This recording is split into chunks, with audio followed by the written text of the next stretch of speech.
FBR की तरफ से एक सर्कुलर जारी किया गया है जिसमें ये कहा गया है कि जो भी रिटेलर है या ई कॉमर्स का बिजनेस है या होलसेलर है, किसी को भी अगर आपने सेल करनी है और आपका कस्टमर आपको कैश में पेमेंट कर रहा है तो वो उसके ऊपर जो सेल करने वाला है उसके ऊपर जुर्माना किया जाएगा। कितना जुर्माना होगा? इससे पहले एफबीआर ने क्या कहा था, एक रिटेलर जो कि मार्केट में बैठा हुआ है और उसके पास वॉक इन कस्टमर आता है तो वो अब किस तरीके से सेल करेगा, आज के इस लेक्चर में इस कॉन्सेप्ट को स्टडी करते हैं। आप देखें प्रैक्टिकल अर्निंग हाउस में वही महबूब।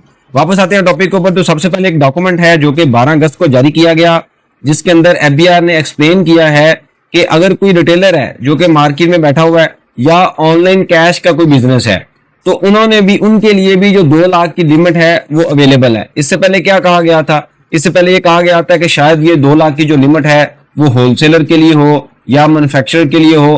तो अब इस डॉक्यूमेंट के बाद अब क्लियर हो गया है कि जितने भी मैन्युफैक्चरर हैं, जितने भी होलसेलर हैं, जितने भी रिटेलर्स हैं या जितने भी डिस्ट्रीब्यूटर हैं या इसके अलावा कोई ऑनलाइन ई कॉमर्स पे ऑनलाइन सेल कर रहे हैं, उन तमाम कारोबार के लिए ये लिमिट लग चुकी है कि 2 लाख से ऊपर की अगर कोई इनवाइस होगी और कस्टमर आपको कैश देगा तो जो सेल करने वाला बंदा है, यानी कि जो सेल कर रहा है, उसके ऊपर फाइन किया जाएगा। इससे पहले हम काफी लेक्चर देख चुके हैं कि एक बजट में एक सेक्शन इंसर्ट किया गया था 21 और इसके मुताबिक ये हुआ कि जो अगर आप सेल करेंगे, यहाँ पे अगर आप देखें तो बड़ा क्लियरली उन्होंने मेंशन किया हुआ है 21S है कि अगर आप सेल करेंगे अपने कस्टमर को और आपका कस्टमर आपको कैश देता है, सेल कितनी अमाउंट की? 2 लाख से ऊपर की अमाउंट अगर आप सेल करते हैं तो आपका कस्टमर आपको कैश देता है तो ये फाइन किसके ऊपर होगा? जो चीज बेच रहा है। फाइन कितना होगा ये पहले हम स्टडी कर चुके हैं कि इससे रेलिवेंट जो एक्सपेंसेस होंगे उसका 50% तक आपको जो एक्सपेंस है वो अलाउ नहीं किया जाएगा।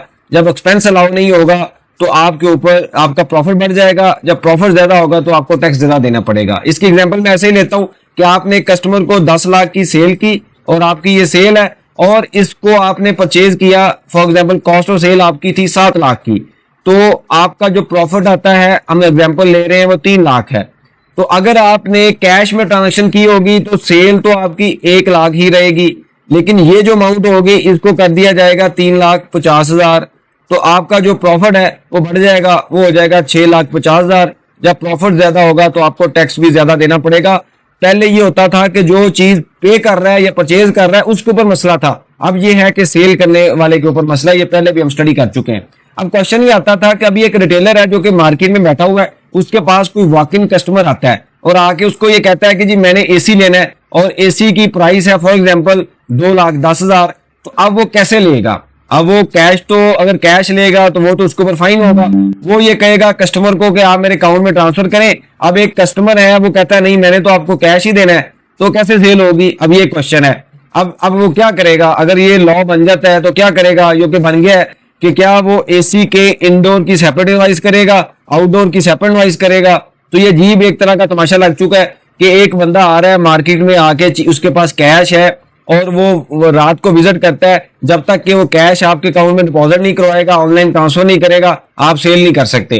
तो ये एक बहुत बड़ी कम लिमिट है। इससे पहले एक बार डिस्कस किया गया था कि शायद इस लिमिट को 25 लाख तक किया जाएगा, उसको अभी तक नहीं किया गया। आने वाले दिनों में इसके ऊपर एक बड़ा इंपैक्ट आएगा। होगा क्या कि जो लोग कैश में सेल करेंगे वो फिर एफबीआर को रिपोर्ट नहीं करेंगे, एक पैरेलल इकोनॉमी डेवलप होगी। जारी बात है जुर्माना या फाइन तो कोई नहीं लेगा, उतना उसको प्रॉफिट नहीं होगा रिटेलर को जितना उसको फाइन होगा। तो क्या करेगा? कैश में, कैश की जो ट्रांजैक्शन है वो अपनी बुक्स में रिपोर्ट ही नहीं करेगा। तो ये तो मेरे ख्याल में चीज बेहतर होने की बजाय मजीद खराब होगी। जो इकोनॉमी डॉक्यूमेंट करने की बात की जा रही है वो तो नहीं होगी।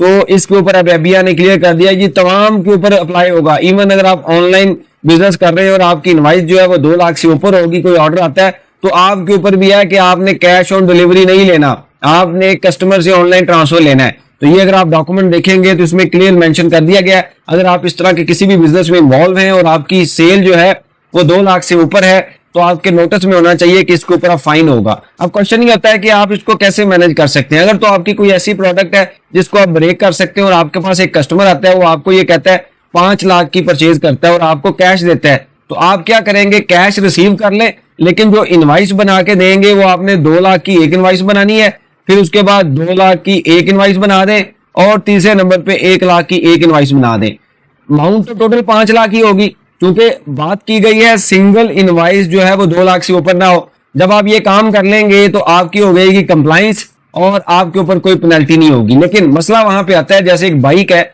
उसकी कीमत अगर 3 लाख है तो क्या बाइक जो है एक पहिया सेपरेट बेचा जाएगा, दूसरा सेपरेट बेचा जाएगा? अब ये क्वेश्चन है, इसके ऊपर लॉ ये कहता है कि जी अब आपने ऑनलाइन ट्रांसफर लेना है। मेरे मुताबिक ये होगा कि ये जो जितने भी कैश सेल होगी ऑनलाइन, जारी बात है वॉक इन कस्टमर है मार्केट में है, वो आपको चेक देगा, चेक क्लियर होगा। ऑनलाइन ट्रांसफर की अगर उसके पास फैसिलिटी नहीं है तो क्या होगी? आप सेल तो जाया नहीं करेंगे, लोग क्या करेंगे, कैश सेल को फिर रिकॉर्ड नहीं करेंगे। तो ये क्वेश्चन है जो कि अभी चल रहा है और इसके ऊपर फिर कभी डिस्कस करेंगे कि उसको मजीद कैसे बेहतर किया जा सकता है। हो सकता है आने वाले दिनों में एफबीआर इसके ऊपर मजीद जो है वो क्लैरिटी दे दे और इस लिमिट को 2 लाख की बजाय बढ़ाकर कोई 25 लाख, 2 मिलियन या 1 मिलियन कर दिया जाएगा। इससे रेलिवेंट कोई भी आपकी सजेशन हो, क्वेश्चन हो, डिस्कस करें, मेंशन करें, इसके ऊपर हम डिस्कशन करेंगे ताकि जो लर्निंग का प्रोसेस है कंटिन्यू रहे। बहुत शुक्रिया, जज़ाकल्लाह।